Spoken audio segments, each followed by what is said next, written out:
What up, everybody? Welcome back. It's Tale of the Tape, brought to you by Gym Bag Entertainment, and we are back in the building. Of course, you know, it's your host, Craig, here with my boy. Your nemesis of nicknames, Michael Johnson. Oh, man, I miss those so much. It's been a long time since last you saw us. You know, we was really keeping it going, and then COVID hit, and we got, the studio got shut down. We tried filming out of the apartment, and just wasn't really getting that same feeling. And so we had to stop production, and it sucked. But now we've made the commitment to get back in the studio and start bringing you the combat sport news that you know and love. And we've changed the format. No more of just the review of fighting. We're going to really try to get into talking about some things and having some conversations. With that being said, I think it's time to jump into it. Jump right in. Yeah, I think, we've became podcast fans ourselves, so we've learned a little bit. I'm going to try to streamline it a little. Exactly. And be sure to look out. I will be posting all of our videos as audio on Spotify. Yes. So I'll be getting that out to you guys as well. So let's get into just some news that has been going on since last we've been around. A lot of changes. A lot of changes. One of the biggest things is so many title changes have happened since we've last left. John Jones, who hadn't even fought in a while, has now moved up to heavyweight, long awaited, and took the title from Cyril Gane. Yeah, I feel like, correct me if I'm wrong, but I feel like maybe every title has changed except maybe Islam. Maybe Islam was the title holder? No, I don't even believe Islam was the title holder when we... Yeah, I'm not sure. I'm not sure. I'm not sure if he had won it yet. I don't think he had won it yet. So that would mean every single title. Every single title has changed. And not only is John Jones the heavyweight champ, but due to injury, he's out. And Tom Aspinall is the interim champ. And then we have who was once the middleweight champ, now the light heavyweight champs, Alex Pereira. I mean, that belt has changed, I think, 3 times since we've been on there. It's a revolving door. Yeah. I might actually say more than 3 times, because you had the Jan, you had Yuri, and Jamal Hill. I believe the last time we were on air, Jan Blachowicz was the light heavyweight champ. Jan Blachowicz was the heavyweight champ. So that's crazy. Yeah. Alex Pereira is the champ, and homeboy holds nukes in his hand. And so let's see if that can be taken away from him. The middleweight division, which was dominated and held onto by Israel Adesanya, not only has he lost it twice, but now held by Dricus du Plessis. Yeah. After, we seen the Sean Strickland show for a little bit. That was interesting as hell. Very interesting. Dricus and him with a close fight. I think there's a lot of openness in that division now. Yeah, very, very much so. A lot can happen in the middleweight division that we thought wouldn't change for a long time. Yeah. But then in the welterweight division, Leon Edwards, who might be the longest holding champ right now, since we've last been on the show, outside of maybe Islam Makhachev. Right, on 2 defenses now for Leon? 3 defenses? 2 defenses. He won the belt, then defended it twice. Yes, you're correct. Defended against Usman in the rematch, and then Covington. Dominated Kobe Covington. Yeah, I like him a lot as a champion. I liked him a lot before he was the champion. Absolutely. And just was, like we used to say, not so interesting. Not so interesting, but getting a little bit more interesting. Yeah, you got to learn how to work the mic when you got the belt. Yeah. So, Islam Makhachev, as we spoke of, the new Khabib has taken over the lightweight division and has dominated the likes of many competitors, not the least Alexander Volkanovski. 2 times. Twice, yeah. Volk with a unsuccessful, trying to come up to lightweight. I'm sure we'll get to him in a second. Yeah. But the lightweight division is kind of in disarray. Yeah. We got all these guys that are at the top but have lost already in title chances. Yeah. So, I don't know. It's interesting, but I don't know who faces Islam next. Correct. I agree. Probably just Oliveira to, figure that out. I mean, that you got to give the man at least one more chance. I but think so. If that doesn't work out, I can't imagine anybody in that division stripping Makhachev of his belt. Doesn't look like it. In the featherweight division, Ilia Topuria taking the title away from one of the other most dominant champs we've ever seen in the UFC, Alexander Volkanovski. He was still ranked pound for pound number 2 after losing to Islam. He was ranked number 1 even after losing the first time. Yeah. But then, was pushed back. But, caught a bad shot, lost his title. Yeah. I think it means great things for the featherweight division. Extremely great things. I thought he looked a little off, but nonetheless, that's a new guy to watch and a new division to pay close attention to in the future. Yeah. Bantamweight division, Sugar Sean O'Malley. Fan favorite. Yeah. Great on the mic. People love him. It's great for the division. Yeah. Right at this moment, great value Conor McGregor could be next Conor McGregor. Absolutely. I think about that with Topuria a little bit too. He's got the flash. He's got a bit of the mouth. He's got the swag. He just got to raise that trash talking up a little bit. And he could also be a star. Very much as closely as Sean O'Malley, which also is a fight I would love to see. Sean O'Malley, if he were to lose at 299. Him and Ilia Topuria, or even if he won. Yeah, I mean, Sean is a big bantamweight. Yeah, we always know very that. tall. So he could definitely put on a little weight, and the range of him is super hard to get inside. And two guys who are going to stand in front of each other and not just bang, but chess match boxing. And both with knockout power. Yeah, that's a good one. We move on to the flyweight division, which has changed hands a lot since we've last been on the show. Brandon Moreno was the champ, and now we see Alexander Pantoja has taken over that belt. Seems to be the undisputed king. Doesn't make it too flashy, but he grinds them out, and he keeps that belt. Yeah. So he took it from Moreno the same way and defended against Royval, and he looks good. He is definitely the undisputed title holder at flyweight. Absolutely. My belief, if you defend your title, I know everybody says you win the title, you're the champ. In my opinion, you got to defend it. And since he's defended it, it makes him, in my opinion, the truest version of a champ. And it seems like you can hurt him, but you can't finish him. Exactly. And he comes back and figures out how to beat you. It's impressive to me. Very impressive. Sad news, not only is the women's featherweight division vacant of a title, but there seems to be no attempt to even keep the division alive. Yeah. So we don't have a champ.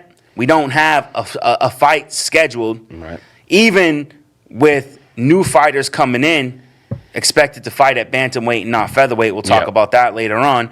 But there is no opportunity for a featherweight belt. Seemingly, the division will be dissolved. Yeah, with that being said, I don't think we even spoke about Amanda Nunes retiring, on the show ever. That was a big hit for MMA in general. Incredible. Great fighter, great champion, bowing out on top of the game. But there was nobody to fight her when she was here. And who would fight featherweight? Yeah. I mean, there's just not enough contenders in the world, it seems. Yeah, it literally would have to be a title shot every fight, and who's worthy of it. But like you said, Amanda Nunes reigned over two weight classes, defended the belt more times than any two-weight champ has ever done, and did it with greatness, lost her belt to Juliana Pena during the time we were away, and then came back in dominant fashion and I only to win think the belt it back. made her legacy better. Correct. To come and take it back. So she was a great champ during the time she was here, and hope all the best to her in the future. And then we move on to the women's bantamweight division. Little lackluster in my opinion. Raquel Pennington now holding the belt, won the belt clearly. And a good fight. Absolutely. Absolutely a good You know? fight, and deserves. She's been around long enough. Oh, she yeah. gets the She's belt. put in the work. She put in the work, and you see the future is most likely Juliana Pena coming to try to get that belt. It should you know? be. You don't see a list of contenders afterwards, after Pena, so it's kind of the same thing as the featherweight division. A little too thin, but what can you do? It seems like the heavier weight women's divisions are not bringing any new talent to the table. At least to the UFC. Yeah. So maybe we could be seeing the end of one of the beginning divisions in bantamweight. Moving on to the women's flyweight division, this is great. We had Valentina Shevchenko for a long time, and in probably one of the biggest upsets in not just women's MMA, but in MMA in general, Alexa Grasso taking the belt away, which was awesome. Showing us something that we didn't know that she could do. We all thought, if she's going to beat Valentina, maybe she would get it with her crisp boxing, and she ends up choking her. And fantastic fight. Yeah, it was amazing. And I really like her as a fighter, Yep. and that could be great for the weight division. Yeah, and she's actually fought a laundry list of contenders in that division. Very good division. Definitely here to stay. And she actually did defend the belt against Valentina. Unfortunately, due to bad decision making, bad officiating, it went to a majority draw. But we all know Alexa Grasso won that fight. Yes. And then finally, we have the strawweight division, which also has been a plethora of switches. Probably the most belt changing hands since we've been off the show. But Weili Zhang has got the title back. I want to say that Thug Rose was the champ. And then... Yes, I believe she had just won it back from Weili. Yeah. Right? Yes. And then, we've had it switch hands multiple times since then. Carla Esparza, with their very lackluster fight, wins the title and then loses it immediately to Weili. Yeah. And so, now we have the all-Chinese title fight against Yan Jianan versus Weili. And that's $299, I believe. So that's going to be an exciting fight. All right, so that's what's happened in the UFC for the titles. Let's talk about some other news that's been going on. One thing, I know we kind of touched on this on the way here onto the show, but the UFC is involved in a lawsuit. This is a big one. Yeah, I mean, there always seems to be something going on behind the scenes. I know the fighters have been trying to build the class action suit, due to all kinds of doping violations. Yeah. And that's finally to light. They've been to court several times now, and it looks like more fighters are getting on board. Yeah. What I saw, it's an antitrust lawsuit. Yeah. And as far as August this past year, they got a significant blow where the Supreme Court has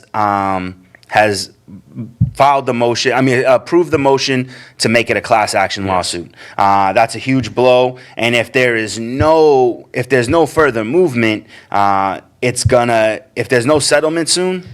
We're going. Excuse me, and that was January when it became a class action. And if there's no settlement soon, they're going to trial. Yeah. And this could be a huge blow to the UFC. We're talking about probably a multi-billion-dollar class action. Absolutely. They did just get bought out there into that big parent company. Was it TKO Productions? Through the WWE. That was something else I was going to bring up. The UFC partnering with WWE, making themselves and under TKO. So if they have to, pay out the lawsuit, they might be able to afford it. But still, I mean, I don't know. I think people need to judge for themselves what they think about it. But if fighters were treated badly and deserved money, I think they should get it. You know 100%. So I'm more lean to the fighter side for sure. I wish I knew more about the case to be able to speak further on it, Right. but from what I understand, like I said, I think it could be a huge blow to the UFC to lose this. I believe that It certainly doesn't look good, even if they can handle it monetarily. Yeah. It's certainly bad press. we'll see how that plays out in the future. Another piece of news, a little bit on the smaller side. Well, let's start with Bellator and the PFL. We all know the PFL was acquired by Bellator. Or rather, Bellator. Bellator was acquired by the PFL for just under $100 million. Yes. With that being said, two fighters, probably two of the biggest, if not the two biggest names in the PFL and Bellator have now come over to the UFC. Yes. Michael Venom Page, Kayla Harris, both set to fight in 299 and 300. Yeah. Michael Venom Page to face Kevin Holland. Yeah. Kayla Harris to face Holly Holmes. Both exciting fights. I do like both fights. The MVP fight versus Kevin Holland should be a nice striking match. Correct. Kayla Harris and Holly Holmes is going to be maybe striker versus grappler, but Holly's no slouch grappling. Well, Holly Holmes has one of the greatest takedown defenses in women's MMA, if not MMA in general. Right, and she's going to make Kayla eat some shots to get in. I'm not sure. And does Kayla Harrison have the striking to get in? She's definitely not faced somebody with Holly's experience of striking, And it seems like, Kayla Harris, a very significantly bigger fighter, making it down to bantamweight, and it seems like she's being very professional about it, and that she'll make weight for this fight. No one seems to be worried about that factor, but it is something to keep in mind. It's still something to keep an eye on. Yeah. I mean, she's been fighting at a much bigger weight class, so. But in two fight promotions that actually struggle to not only maintain but to develop a fan base, losing two of your biggest stars has to be a huge blow. I totally agree. They definitely, bolstered the PFL roster with a ton of fighters. Even if you lose two big names, you got guys like Jason Jackson, the great welterweight champion. There's a good name, Patricio Pitbull. Corey Anderson. Yeah, Corey Anderson. So you bring in the Bellator guys. Yeah, you got Nemkov and Ryan Bader, the heavyweight champion. You got some big names, and you can make some big fights. Absolutely, which they're doing with the event this week. Correct. So this week they also have probably the biggest card that they could put on. Very smart move by the company, doing a champ versus champ fight. Yeah. Unfortunately for the PFL and Bellator, they had 4 championship bouts set for this event. It being Ferreira versus Ryan Bader for the heavyweight. You had Kasanganay versus Eblin for the light heavyweight. Magomed Karamov versus Jackson for what I would believe lightweight maybe. I'm not really sure of the weight class. And then you had Pitbull versus Pinedo. But the Pitbull fight and the Jackson fight have both been shut down due to injury. So how they'll fill that void, there's news that Chris Cyborg would be willing to save the card. Yeah. Weird enough, I would think Chris Cyborg being a big name, being a Bellator champ, she would have already been on the card. I would have thought so too. But that wasn't the case. I honestly, when they first announced it before Kayla Harrison had signed with the UFC, I thought that was going to be the fight to make, her versus Cyborg. Because to me, that's the headline fight right there. Yeah, absolutely. But it could end up being Chris Cyborg versus Larissa Pacheco, the woman who took the belt away from Kayla Harris. But word is that Cyborg wants to fight. I believe her name is Kavanaugh, but she beat her already. So it seems like it makes more sense to face Larissa Pacheco. So will they put that on the card? It seems like it's too late for that. These PFL fighters are always talking about, boxing. I guess it's their contracts are not so exclusive like the UFC. Yeah. Because we've seen the likes of Francis Ngannou was the UFC heavyweight champion, leaves the UFC due to grievance. Yeah. Winds up signing with the PFL, but hasn't fought for the PFL. Yeah, has already had one boxing And match. already boxed Tyson An Fury. incredible boxing match at that. Fought the heavyweight champion of the world. Now scheduled to fight Anthony Joshua in March. Yeah. But does say he's ready to fight the winner of Ryan Bader versus Ferreira. So Yeah. he believes that he'll be able to box. And then, I mean, the fights are so close together. It does, time-wise, it makes sense that that whichever fighter wins will be ready in time to fight him, and he'll be ready in time to fight them. Absolutely. So that's exciting to Because think of as I well. want to see him compete there in the PFL. Absolutely. You know? Will the heavyweight division have a chance against a guy like Francis Ngannou, one of the best mixed martial artists in the world? That's to be seen, but, you know. I mean, no hate on Bader, but No. he's technically a UFC washout. Yeah. You know what I mean? Exactly. But he found better success at the heavier weight class. He was And we've never a seen- heavyweight in the UFC. And we've seen many a fighter turn their careers around. Absolutely. I mean, look at Amanda Nunes. Amanda Nunes was not a champ when she first entered to the UFC. Lost to Kat Zingano. Right. You know? So yeah, you could look at him like, oh, he washed out of the UFC, but he could be, you know, far better than he ever was. You know, I don't put no hate on the Bellator or PFL fighters. So we'll see what happens And with that. I'm kind of excited that they're together now, and I like the idea of a number 2 competitor to the UFC. Correct. I think it only bolsters the UFC. Yeah. You know? And it brings more light to the world of MMA. Yeah. Which brings more light to us. Just more MMA to watch. Yeah. Like what? So, yeah, and then on top of that, there are some more fights on that card of great note. Thiago Santos versus Yoel Romero, 2 UFC alums facing off, and this is going to be a banger. Or it could be, you know, boring. We've seen them both in some boring decisions. This is true. But it's something you gotta watch. Gotta watch it. And then you have the exciting up and coming of Clarissa Shields, the boxer turned MMA, who is very much though taking this transition very seriously. Absolutely. Facing a fighter in DeSantis, whom I don't know a ton about. No, but I believe that's because they're building Shields correctly. Correct. And you know, when you're gonna throw her in there with a grappling champion, like, you know, you gotta build her. You gotta build it the right way, and I think they're going about it correctly. Yeah. And her and Cyborg chipping a little bit, we might end up seeing them in the boxing ring. Which is exciting.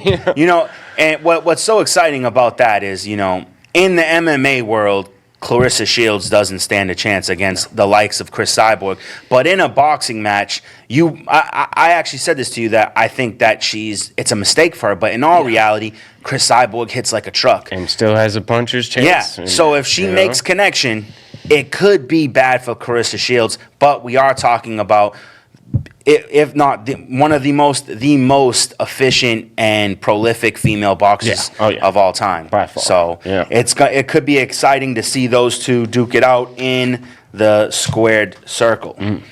Next on the list, I wanted to talk about Dana White a little bit. Okay. First thing, I didn't know this. But let me talk about the first part. So Dana White makes an appearance on Howie Mandel's podcast. Yeah. Right?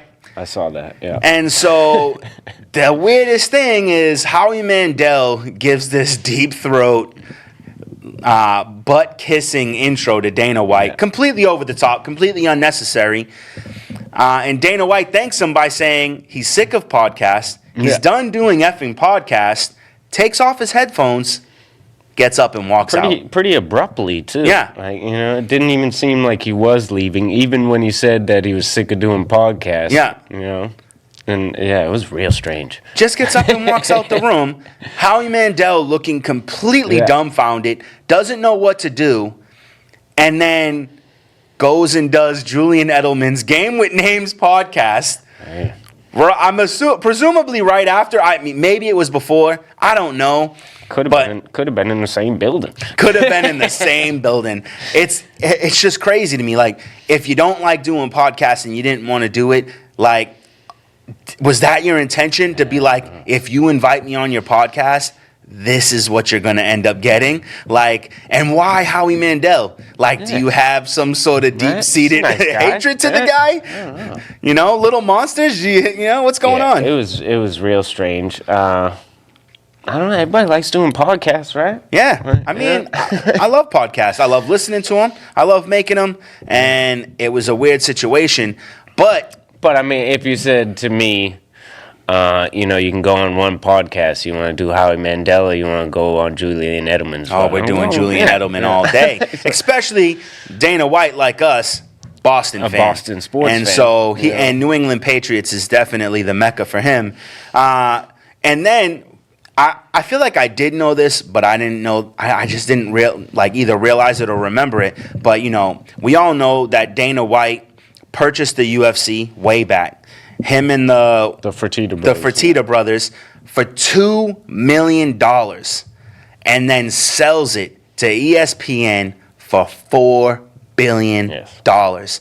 It's now worth $12 billion. Yeah. Like ESPN has run with it. Yeah, for sure. and this man Dana White, the things that he did with the UFC is incredible. Like the one thing I love about Dana White is he's one of the few big time businessmen who just doesn't care. Yeah. He's not one of those people who's like, I don't want to say this or let people do this because I might get canceled. Yeah. He's like, you can't cancel me. I'm uncancelable. And especially in the business that he's a part of. The sport that he's a part of. It definitely allows some room for that. Yeah. He lets people say what they want. Like there's been a couple moments. You can imagine how some of these people act towards him, what he has to deal with as a boss. Yes. Yeah, exactly. And he allows that behavior. Like some of the things I love. One of the most recent was Sean Strickland. Yeah. Made some ridiculous comment about nobody wanting to watch females fight and that it's dumb or whatever.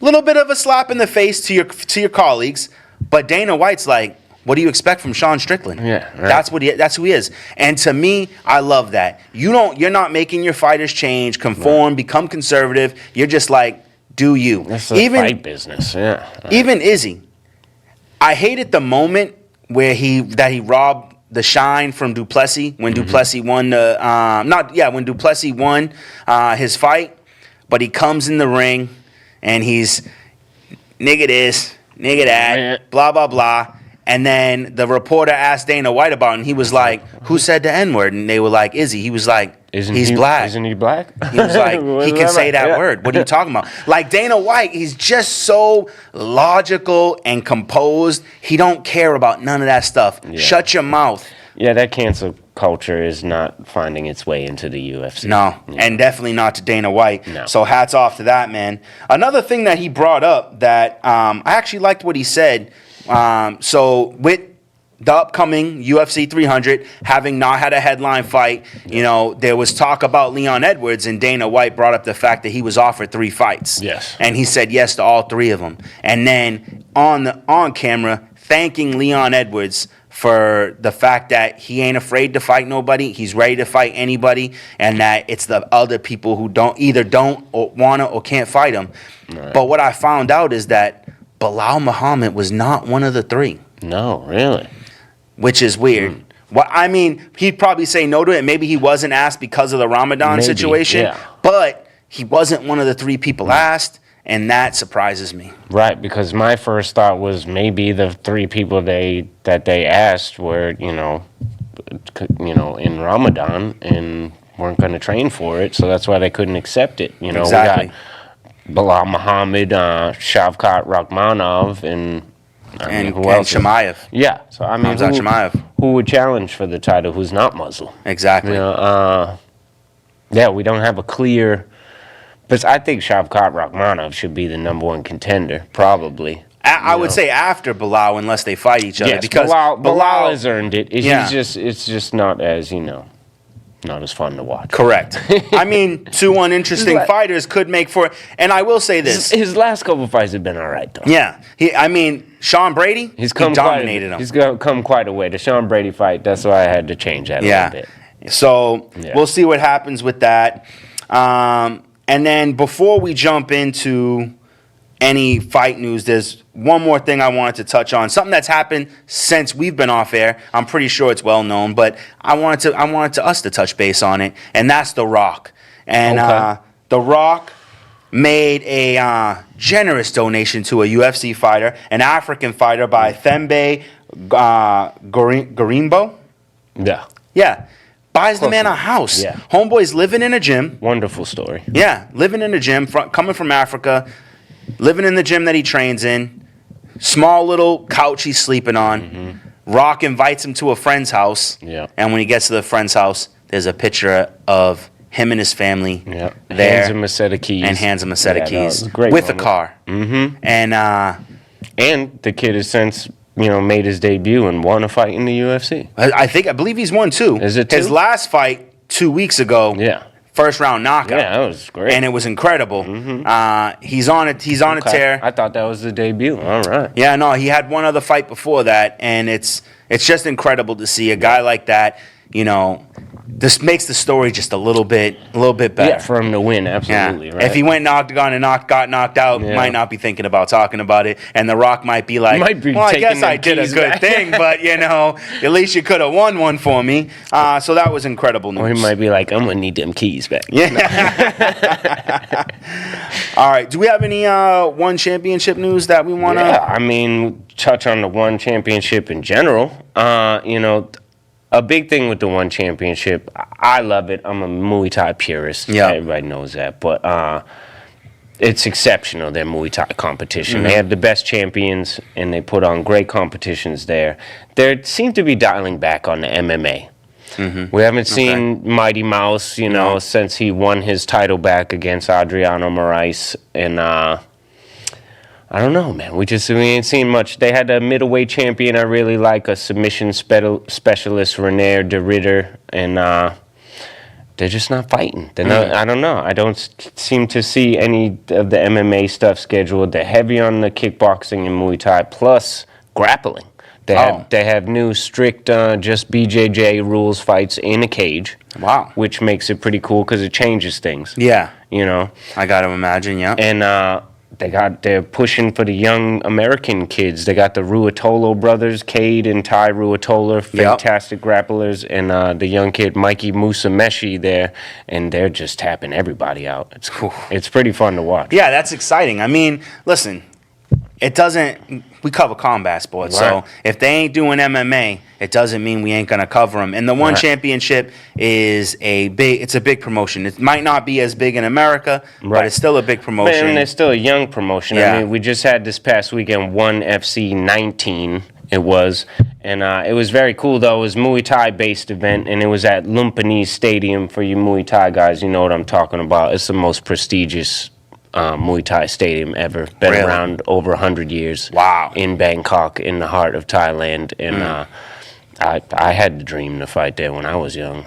We've all wanted to. Yeah. Anybody who ever fought Muay Thai. That's incredible, man. And Jonathan Haggerty retaining his belt in a war against Felipe Lobo was a great fight. I heard did he get hurt early? He got hurt early. Yeah. And came back and finished him late. Wow. Yeah. And it was Felipe Lobo? Yeah, that was the challenger. So, and Haggerty's at bantamweight now. He's the Muay Thai title holder and the kickboxing title holder. And Rodtang wants to have another run. Yes. And I love me some Rodtang. Yeah. And Haggerty's the only one that actually did get a win against him. Okay. So that's interesting. Very, very interesting. Love to see them go at it again. Okay. So, be on the lookout for some grappling from one and exceptional Muay Thai, as always. All right. Let's do a quick little rundown. UFC 298, Volkanovski versus Topuria.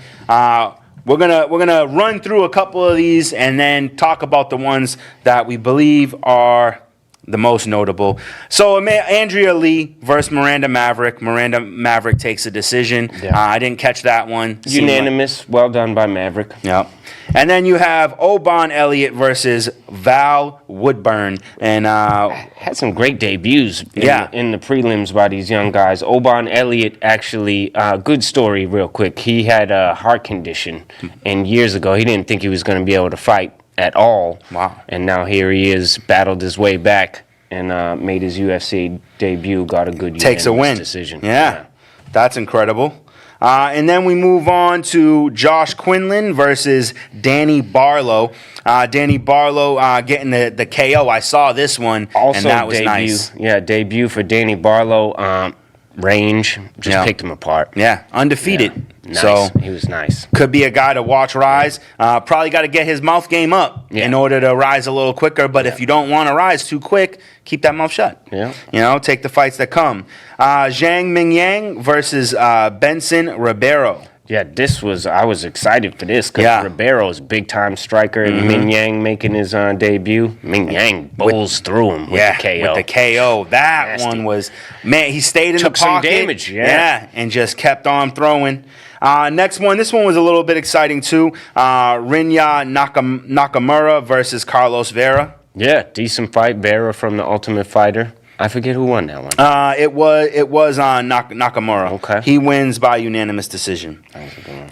And then interesting fight, just a little bit of interest. Marcos Rogero de Lima versus Junior Tafa, Who because stepped in his for brother, Justin. Yeah. for Justin Tafa, who had to step out.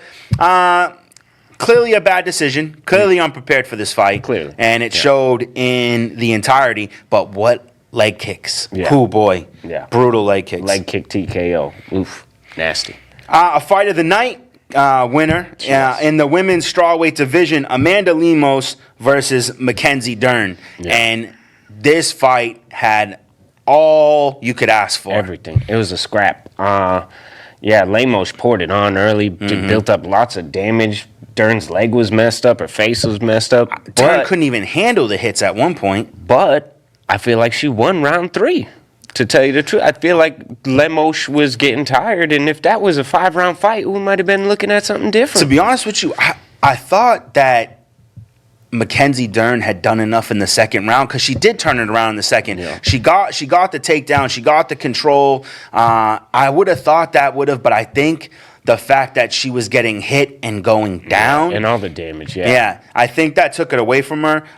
It's a unanimous decision for Amanda Lemos, but what toughness from Mackenzie Dern. Great fight. If she could get the right striking coach, it'd be a serious problem in the strawweight division.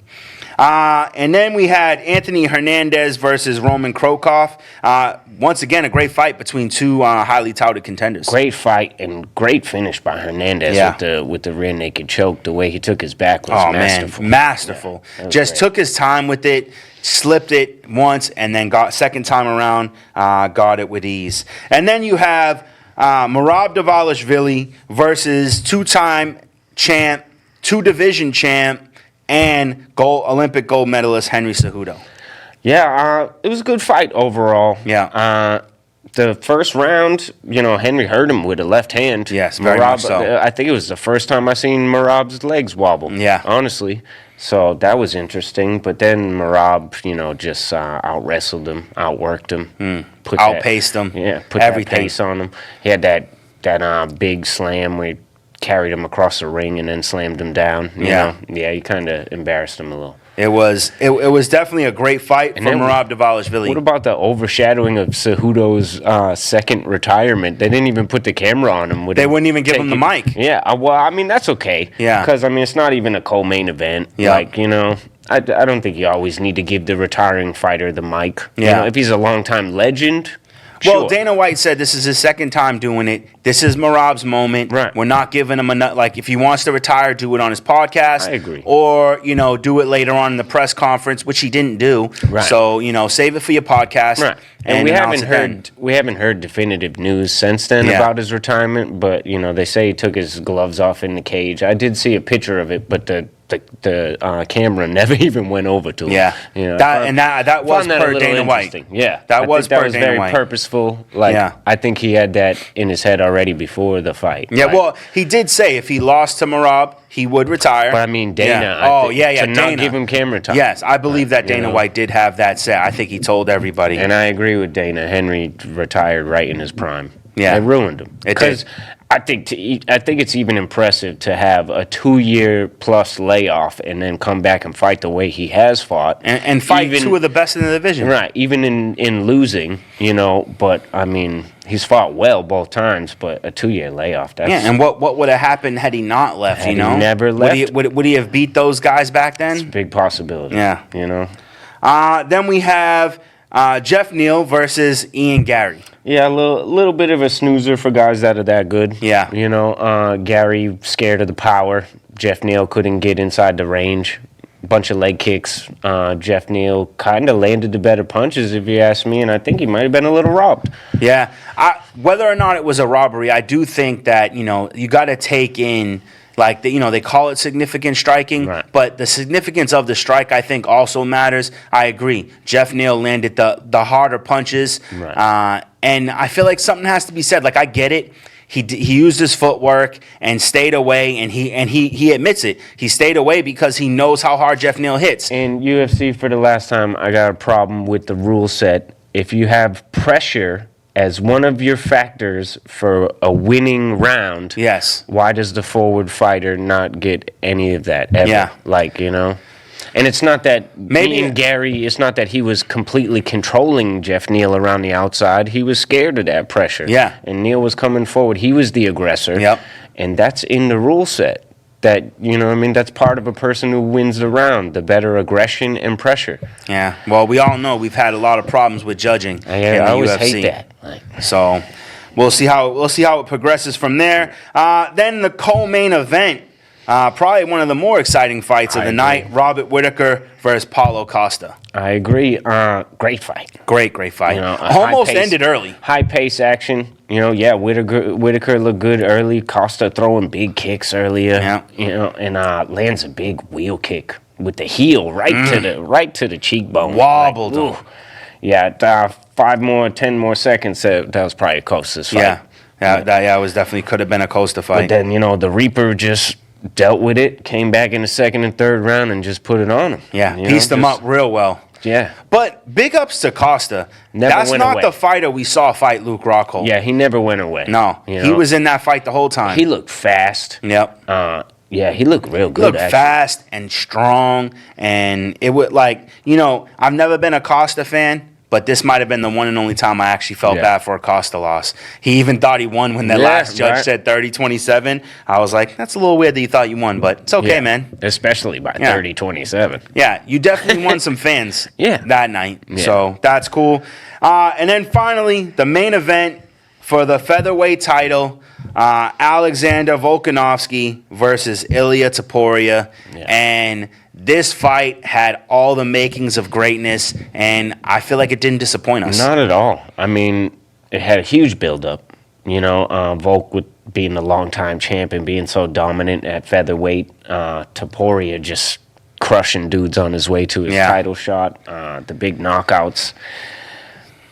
Yeah. If I could say one thing about Topuria in this fight, clearly losing the fight, not terribly by any means, but in no way, shape, or form discouraged or lost focus. All eyes on the prize the entire time. No matter what was happening, he knew what he needed to do. Yeah. He knew what he was going to do, and it was all about finding that moment. And when he found that moment, oh boy.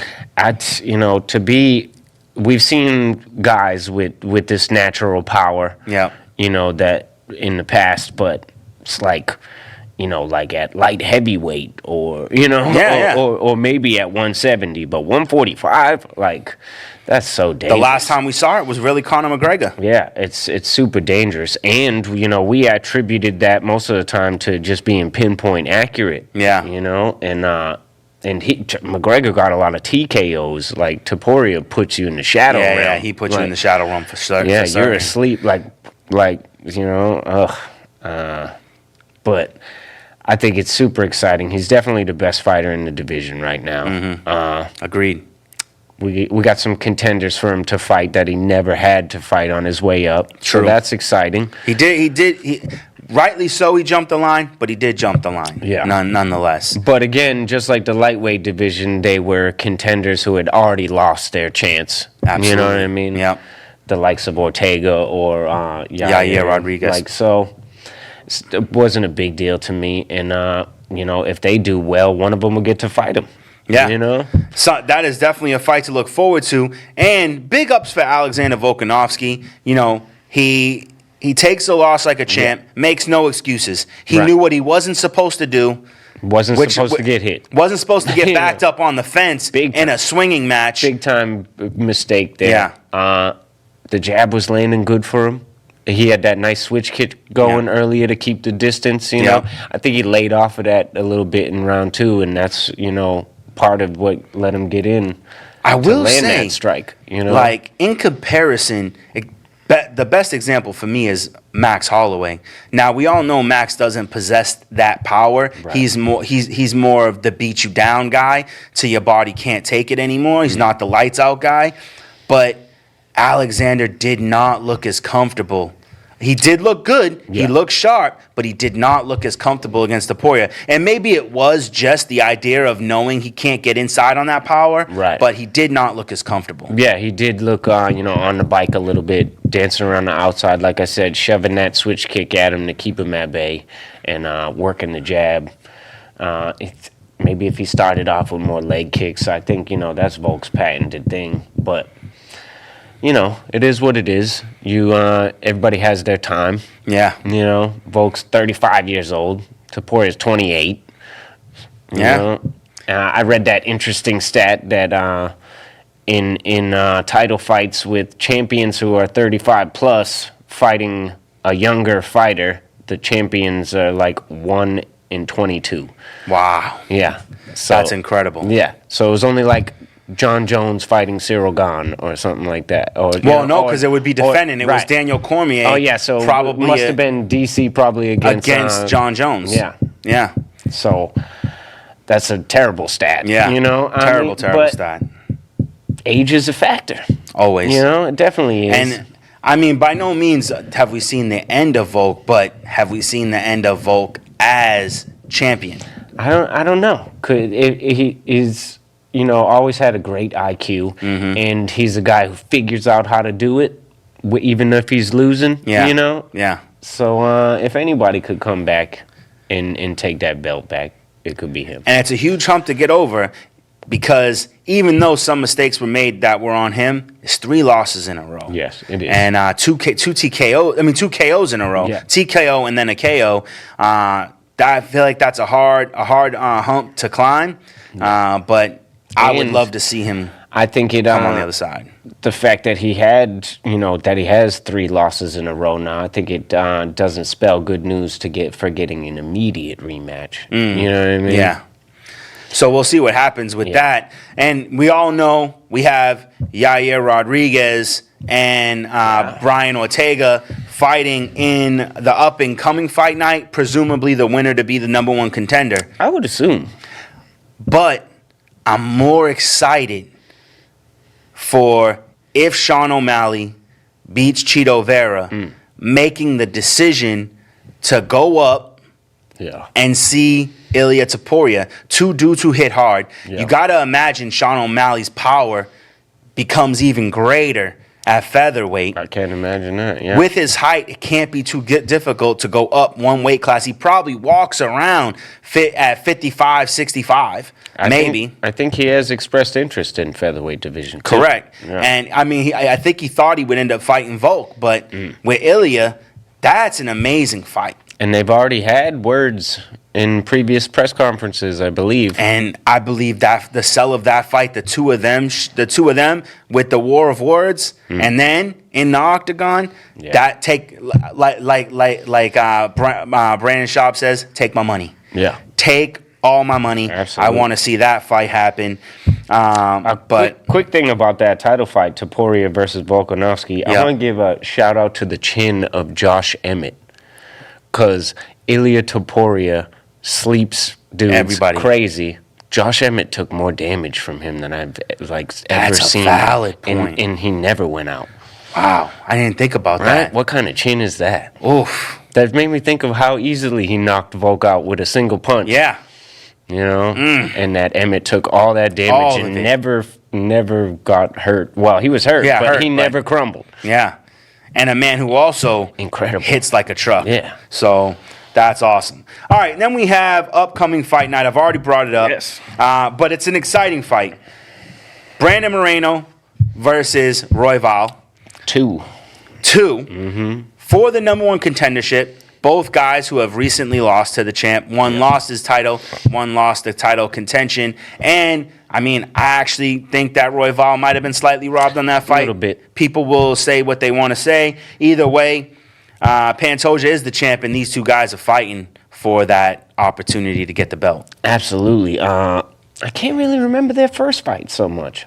I don't remember their first fight either. Is it the one where it could be the one where Royval threw his shoulder out and we never really got the whole fight? Because I remember that sounds his shoulder popped out and he had to quit in a big time fight. Had to have been. I wonder if it's that one. Yeah, had to have been. But it was early, super early on in Brandon Moreno's career. Yeah. So I'm not sure. And then, like we said, Ortega versus Rodriguez for the number one contendership. Also, another exciting fight is the young kid, Rosas Jr. versus the Ultimate Fighter winner, Tercios. Yeah, Ricky Tercios. This is definitely the spotlight fight on the event because they're all energy. Yeah. Super young. Yep. Nothing but energy. I can't even pick who would win that. Well, I so think for maybe me, Rosas is a little tighter technical, but Tercios got the better striking, I think. But Tercios, I think he wild lost as his hell. last fight, and I feel like he could be a little boring and not so explosive. Yeah. Rosas is gonna go right at him. Yeah. But I feel like when I've seen Tercios fight high-paced guys, he matches it. Yeah. So if maybe Rosas he's a comes guy out, who rises to the occasion. Yeah. So that could be very it's a cool exciting. matchup, I think. Yeah. And then the last thing on our agenda is UFC 300. Big fight card. Oh. Every single fight that's not a title fight could be a fight night main event. Absolutely. Hands down. A few fights on this card could be just a plain old main event. But the biggest part of this news, the reason why we bring it up, is UFC 300 was fighting for a main event. It was supposed to be Michael Chandler versus Conor McGregor, which actually made the most sense for UFC 300 because it would make no titles, and it's very rare that you have a pay-per-view. Not since Nate Diaz versus Jorge Masvidal has there been a fight, a pay-per-view that didn't have a title fight in it. So that would have been exciting. Conor McGregor making this movie, the Roadhouse movie, clearly had to bulk up and might have used some extracurricular tools in order to get to that place. And also while healing from that leg break. Healing from the leg break as well, was not able to fight. Yeah. Whatever else is going on with money, whatever's going on with this, that, and the other thing. Whether he wants to fight, I don't know. He wants to fight Manny Pacquiao. Manny Pacquiao wants to come out of retirement. They just want to make some money. So who knows? But now we have Alex Pereira, light heavyweight champ, defending his title against Jamal Hill, the former champ who vacated his title due to an Achilles tear. And this could be exciting, or it could be bad for Jamal Hill if he's not 100% healed from that Achilles. Yeah, Achilles big-time injury. Pereira with the power. It's a great fight. Jamal Hill with great power himself, and he's got a lot of fortitude, too. Yeah. I don't know. Two dynamic strikers who put guys to bed. Yeah. And neither one of them are taking this to the ground. I worry about Jamal Hill because Alex Pereira has those strong leg kicks, but we have to run out of time. So we'll leave it at that. So check us out on YouTube, Gym Bag Entertainment. And until next week, we'll see you on Taylor the Tape. Have a good night. Peace.